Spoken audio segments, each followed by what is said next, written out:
যদি পোষ্য কোটার মতো সিস্টেম ডাকসুর পরে বহাল থাকে তাহলে এই ডাকসু দিয়ে আমরা কি করব? এটা হচ্ছে সব থেকে বড় প্রশ্ন।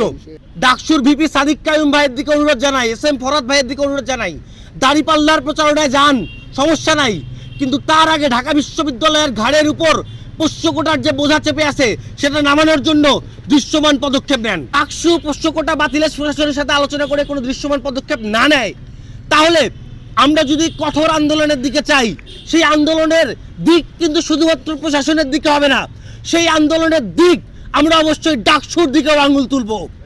কারণ যদি পোষ্য কোটার মতো সিস্টেম ডাকসুর পরে বহাল থাকে তাহলে এই ডাকসু দিয়ে আমরা কি করব? এটা হচ্ছে সব থেকে বড় প্রশ্ন।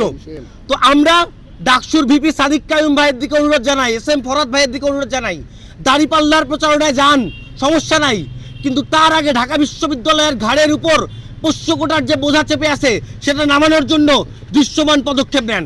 এটা হচ্ছে আমাদের কথা।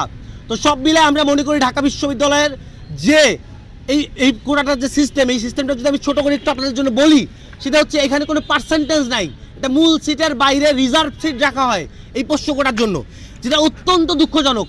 এবং প্রত্যেক বছর তারা শুধুমাত্র যদি পাস করে, বিষয়টা প্যারাডক্সটা আপনারা খেয়াল করেন, পোষ্য কোটায় তারা যদি শুধুমাত্র পাস করতে পারে, পাস করলেই ঢাকা বিশ্ববিদ্যালয়ে ভর্তি হওয়ার সুযোগ তারা পোষ্য কোটার মাধ্যমে পায়। এবং এমন দেখা গিয়েছে যে 1100 সিরিয়াল থেকে, আমার ইংরেজি ডিপার্টমেন্টের বন্ধু রয়েছে, তার সিরিয়াল হচ্ছে 100 থেকে 150-র মধ্যে, 1100 সিরিয়াল থেকে এসে ইংরেজিতে পড়ে। এটা কি সম্ভব? আপনি দেখেন 1000 সিরিয়াল থেকে এসে আইনে পড়ে, ফার্মেসিতে পড়ে 6000 সিরিয়াল থেকে এসে।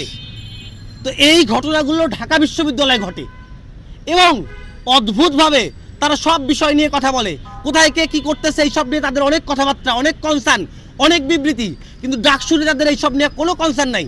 এত বড় ইনজাস্টিস ঢাকা বিশ্ববিদ্যালয়ের বুকে হচ্ছে, এটা নিয়ে কোনো কথা নাই। তো আমরা আমাদের ধারাবাহিক কর্মসূচি চালাচ্ছি। আমরা প্রথমে স্মারকলিপি প্রদান করেছি, স্মারকলিপি প্রদান করার পরবর্তীতে আমরা ডাকসুরিদের সাথে আলোচনা করেছি, প্রশাসনের সাথে আলোচনা করেছি, তার ধারাবাহিকতায় আমাদের আজকে অবস্থান কর্মসূচি আমরা চালাচ্ছি।